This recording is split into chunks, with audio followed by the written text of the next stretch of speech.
Seja bem-vindo ao canal Kardec para Todos. Eu sou Wanda Rocha. Como você já sabe, estamos estudando Kardec do zero. Por isso, no vídeo de hoje, falarei sobre os itens 11 e 12 da introdução ao estudo da doutrina espírita, em que Kardec segue refutando os contraditores do espiritismo. É logo após a vinheta. Vem comigo e deixe seu like.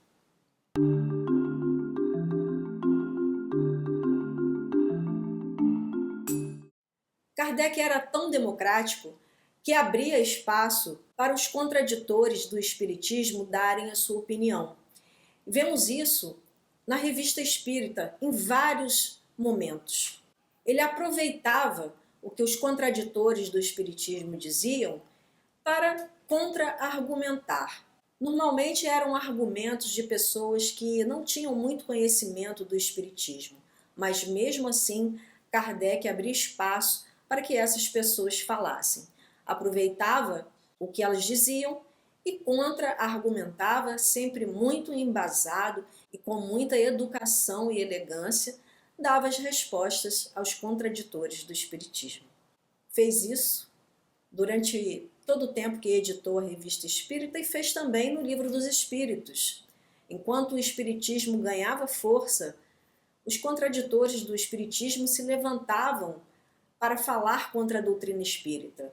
Vejamos agora como Kardec responde ao item 11 da introdução ao estudo da doutrina espírita, que trata da manifestação exclusiva de personalidades conhecidas.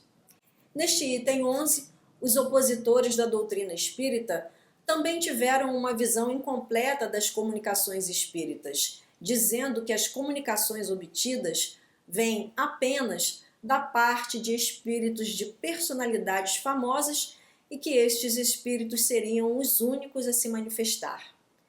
Para esses opositores, Kardec responde que os espíritos que se manifestam são, na maioria das vezes, desconhecidos, pessoas comuns. Claro que se pode evocar qualquer espírito, inclusive de personalidades famosas, mas a maior parte das vezes as comunicações vêm da parte de espíritos cujos nomes não têm nenhum significado especial. Acontece que o nome das personagens ilustres impressiona mais e é por isso que são mais notadas.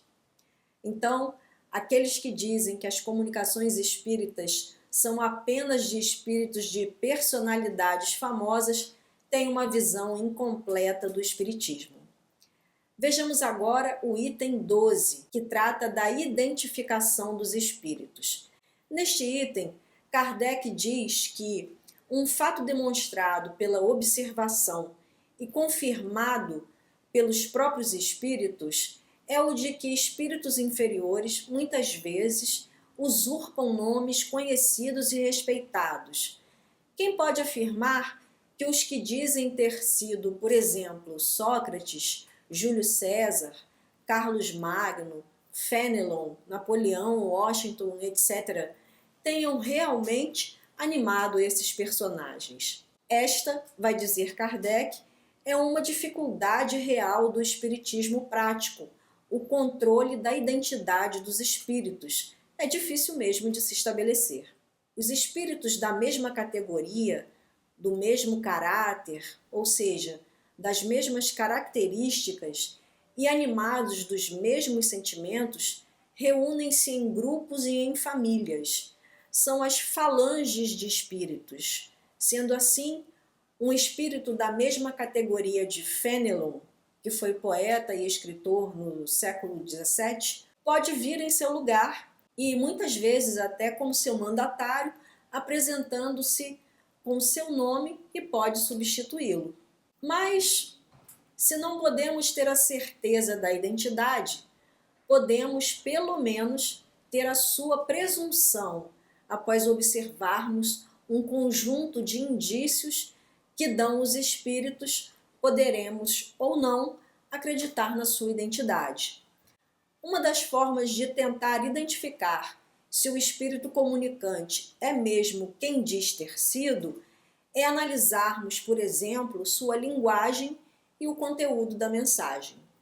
No caso de termos recebido uma carta de um parente ou de um amigo, por exemplo, se o espírito fala de coisas íntimas, lembrando de circunstâncias que são desconhecidas dos médiuns e das pessoas presentes, temos aí um forte indício de sua identidade.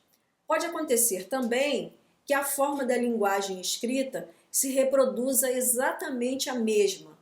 É um forte indício também da identidade do espírito a cada vez que ele se apresenta. Acontece muitas vezes de os espíritos comunicantes escreverem usando uma letra ou uma expressão de linguagem muito parecida com aquela que tinham quando encarnados, ou seja, é possível comparar a caligrafia desse espírito comunicante com aquela que o indivíduo tinha. Isso também é um forte indício para atestarmos a identidade do espírito comunicante. Kardec, no entanto, vai mostrar rapidamente nesse item 12 as dificuldades reais com a identificação dos espíritos. Por hoje é só, pessoal. No próximo vídeo falarei sobre os itens 13 e 14, em que Kardec segue refutando os contraditores da doutrina espírita até o item 17. Se você gostou do conteúdo, se inscreva no canal e venha estudar a doutrina espírita de forma clara, didática e objetiva. Um grande abraço e até o próximo vídeo. Até lá!